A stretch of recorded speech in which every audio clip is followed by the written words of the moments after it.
This is Rich Winter, a blogger for the Dakota Sports Blast, and on the horn with me this evening is Allan Bertram, one of the directors here of Sacred Hoops Basketball. We've got a feature that we're going to be starting every week, and it's called What It Takes Wednesday.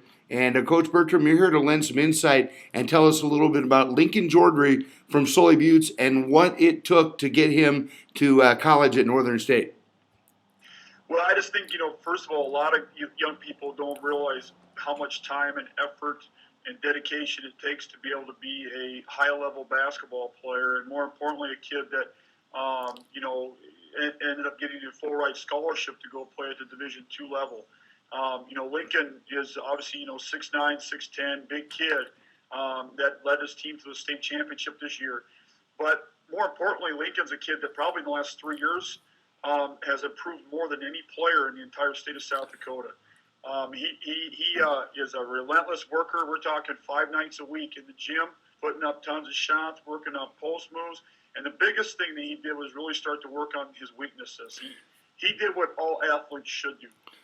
He identified what areas he needed to improve in the most, which for him was his foot speed, his foot quickness, his verticality, his explosion, and then really being able to develop the opportunity to score outside of 5 foot. If anybody's seen him in the state championship game this year, Rich, he hit 3 or 4 huge 15 to 17-foot jump shots at the high post, which is something he's been focusing on heavily in the last year and a half. All right, so Coach, we see this big guy up at Sully Buttes, 6'9", 6'10", rebounds with the best of them, throws down a couple dunks and sets. But you met him the summer between his sophomore and junior year, and he wasn't always the rugged dude that we see now, was he? Really, I actually met him between his 8th grade and 9th grade years. Okay. And he was a kid that was still just trying to find his feet. He wasn't super coordinated. He was still kind of gangly, had a hard time finishing. To be honest with you, he was really soft. Yeah. He played soft. He just wasn't physical. He didn't want any physicality. And so he played much smaller than what he really was. I remember talking to him when we first started working with him. At that time, he was probably 6'5", 6'6", but I told him you might as well be 5'6" the way you play. And so, one of the things we really had to focus on was him getting tougher mentally, tougher physically, and him getting that mentality that nobody on the floor, no matter who I'm playing against, is going to stop me. And I remember 2 years ago, there was everyone has those shining moments, Rich, 2 years ago, we were sitting in Kansas City, Missouri, playing, in a national regional tournament that was loaded with talent. And Lincoln was playing on our national team and catches the ball on the left block. We'll never forget it. He's 10 foot from the basket, left block, and he puts a spin move on this 6'9" kid from Kansas City, and rises up and two-hand flushes that thing. And it was something at that time that Lincoln himself didn't even realize that he did it until after he'd done it. And he kind of looked at us, and everybody kind of looked at him. And from that moment on, it was like a light bulb turned on that I can do this against anybody whenever I want.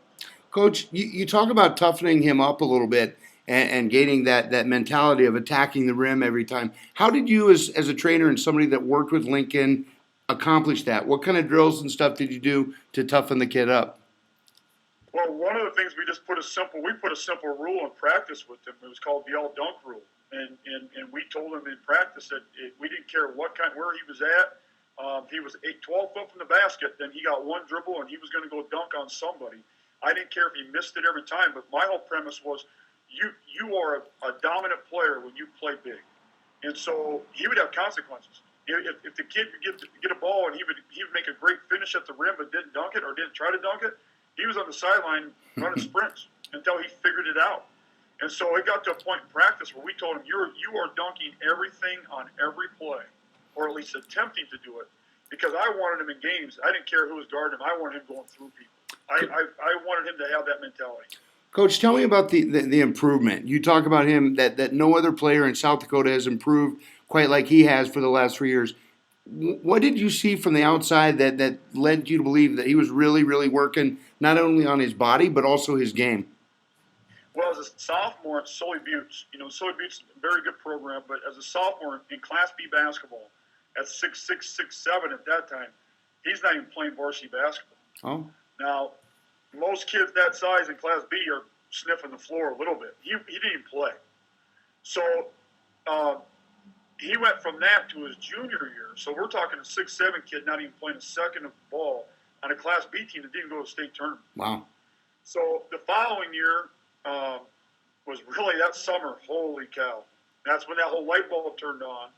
He goes out and averages 15, 16 points a game. So he goes from not playing at all to averaging 16 a game and leading Soy Buttes to a state tournament and getting third place. Sure. Following year now, leads it up, 20 points, state championship. So he goes in 2 years from not playing. And I'll take that a step further even. His junior year, Rich, we're talking not playing at all in his junior year, putting down like 28 dunks during the season, his junior season. Nice. So it was a complete attribute to his mental toughness, his level of confidence, which we talk about all the time. That's the most important thing you can have as a player. You've got to have confidence. He started to believe in himself. And I think a lot of that had to do with what happened in the summer. He was playing against some of the best players in the country, sure, and he was having success.